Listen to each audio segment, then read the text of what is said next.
My name is Isabella Turner, and for the longest time, I believed I was living a fairy tale. I was 35, a published author living in a charming apartment in New York City with my husband, Daniel, an investment advisor whose voice could melt away my stress in seconds. He had a way of saying my name soft and slow, like a promise. Every morning started with a kiss on the cheek, and tea just the way I liked it. Every evening ended with him whispering, "You mean everything to me?" I believed him until one night everything changed. It was close to late night. I woke up to an empty bed. At first, I assumed Daniel had gone downstairs to grab a snack or check on something. I rolled over thinking I would drift back to sleep. Then I heard a sound, his sound. It was coming from his study. Low, serious, calculated. "She still doesn't suspect anything," he said. I froze for a moment. I couldn't breathe. The air felt thick and my heart started pounding like a drum in my chest. I sat up, listening harder. "Everything's going as planned, almost done," he continued. I tiptoed to the corridor, pressing myself against the wall near his workspace door. A thin line of light escaped through the crack. I could barely hear the rest, but I didn't need to. I had heard enough. I crept back to bed, lying as still as I could, pretending to sleep. When Daniel returned minutes later, he slipped into bed with the same practiced calm, pulling the blanket over us like he hadn't just shattered my world. That night, I didn't sleep. I stared at the wall, my mind racing. I didn't know what he was planning, but I knew one thing for sure: my husband was hiding something, and it involved me. The next morning, I moved through the dining area like a ghost. Daniel was still asleep, his breathing slow and steady. I stood in front of the teapot, my hands trembling as I reached for my mobile. Until that moment, I had never once checked our finances. Daniel always handled everything: bills, savings, shares. I trusted him. I thought that was what a good wife did. But trust, I was learning, could be the first step toward losing everything. I opened the online banking portal. My breath caught. Withdrawal after withdrawal flashed on the screen. $450 here, $950 there, $700. 1,800 dozens of withdrawals over the past 2 months. Nothing enormous on its own, but together they painted a picture, a very ugly one. I gripped the edge of the counter, trying to steady myself. Then came the voice behind me. "Checking the account this early."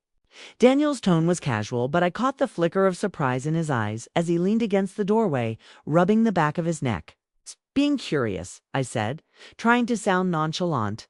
"Some of these charges look unfamiliar." He walked over, poured himself a drink, and gave me a fake grin. "Those. Just a few small investments. I must have forgotten to mention them." He took a sip without meeting my eyes. Something inside me snapped. It wasn't anger, not yet. It was something colder, something sharper. I nodded slowly, pretending to accept his explanation, but I was watching him now with love. Not with trust, but with clarity. Every casual shrug, every deflection was another crack in the image I had once believed in. That night, I noticed. More, he was on his mobile constantly, always turning it face down, always stepping out to take calls. And when I asked what he was working on, he would smile and say, "Just business, nothing for you to worry about." But I was worried deeply. And that worry was turning into resolve. I wasn't going to wait around to find out what he was planning. I needed answers, and I needed them fast. A few days later, I got my chance. It was a quiet evening. Daniel had just finished dinner and said he was going to take a bath. Okay, normally he would carry his mobile with him everywhere, like it was an extension of his body. But tonight, for the first time, he left it on the desk. I stared at it, my heart pounding in my chest like a warning bell. I waited.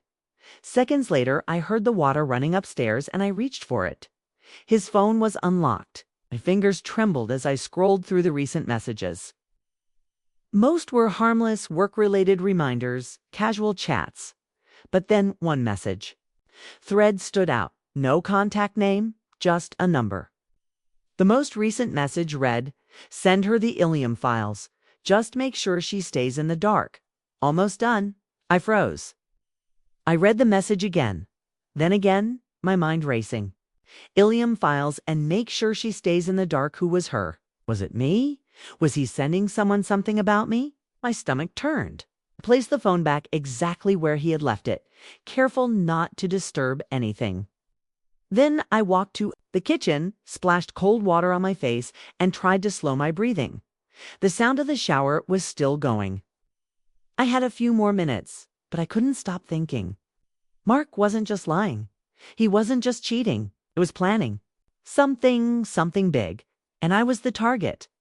Later that night, when he got into bed, he kissed my forehead like always.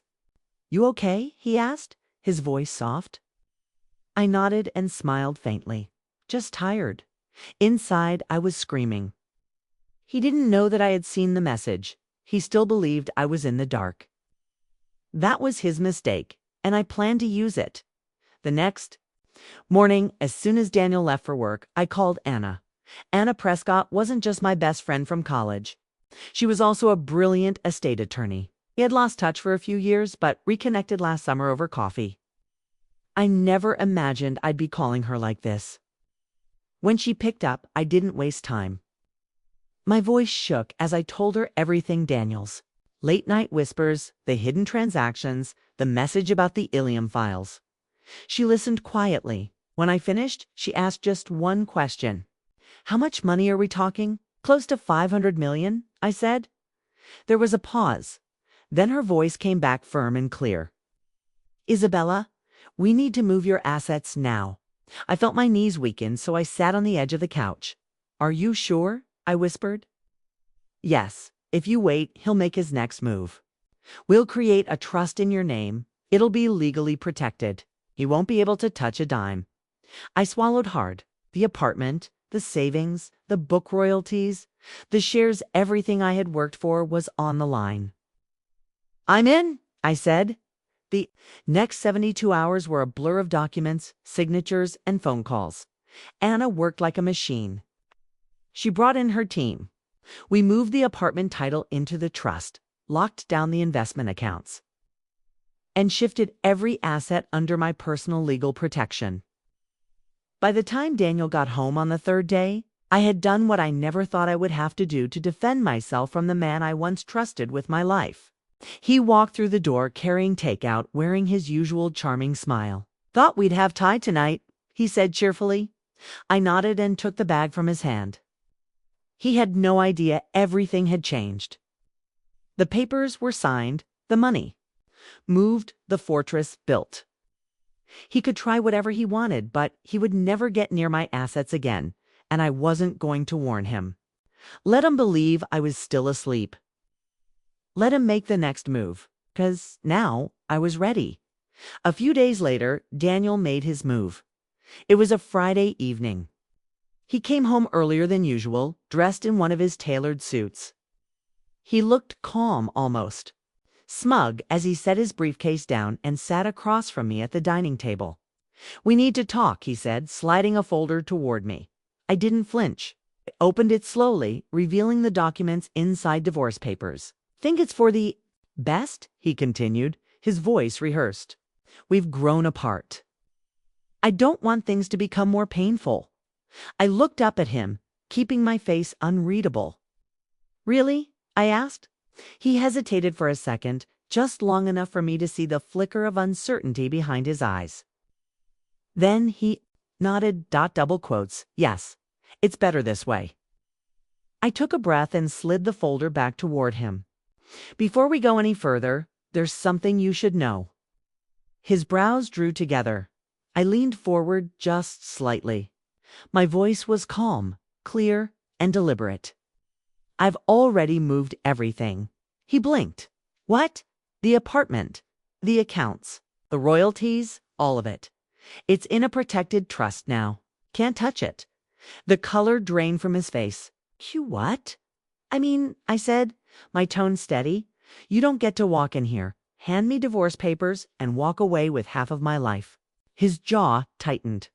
His hand clenched around the edge of the folder. "You can't do that. I already did." He stared at me for a long moment, searching for some sign of weakness, but I didn't give him one. "You were right about one thing," I said, quietly. "Life is unpredictable."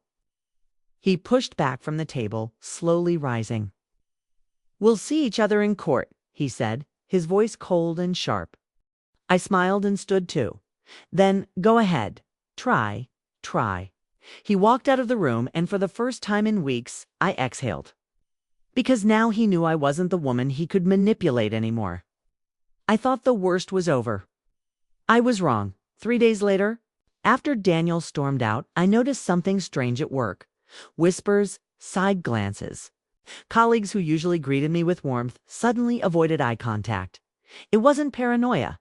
It was too consistent. Then my assistant Rachel walked into my office, her face pale, holding a printout. "I think you need to see this." It was a screenshot from an anonymous online forum, a post titled "CFO Hides Funds During Divorce Using Company Money." Underneath was a paragraph accusing an unnamed executive of embezzling funds to protect herself in a divorce, implying criminal activity. In the comments, someone had made it specific. "I know who it is. Isabella Turner, look into her." I felt the blood drain from my face. Daniel, he was behind this, could feel it in my bones. "He's trying to ruin me," I whispered. Rachel nodded. "Solemnly, if this spreads, it could damage your reputation or worse." I stood up, pacing the room. I had spent years building my name, my credibility. I had climbed every step on my own merit. No shortcuts, no favors. And now one lie could tear it all apart. "I need to call Anna," I said, grabbing my phone. That evening, I sat across from Anna at her office. She listened as I laid out what was happening, my voice shaking with a mix of fear and fury. "This isn't just personal anymore," I said. "It's trying to destroy me professionally." Anna leaned back, fingers steepled. "He's playing dirty," she said. "Trying to force you into a settlement? He wants to scare you into giving up." I looked her dead in the eye. "Not backing down." She nodded, already drafting a letter. "First step, a cease and desist. If he pushes this further, we'll sue for defamation and reputational harm."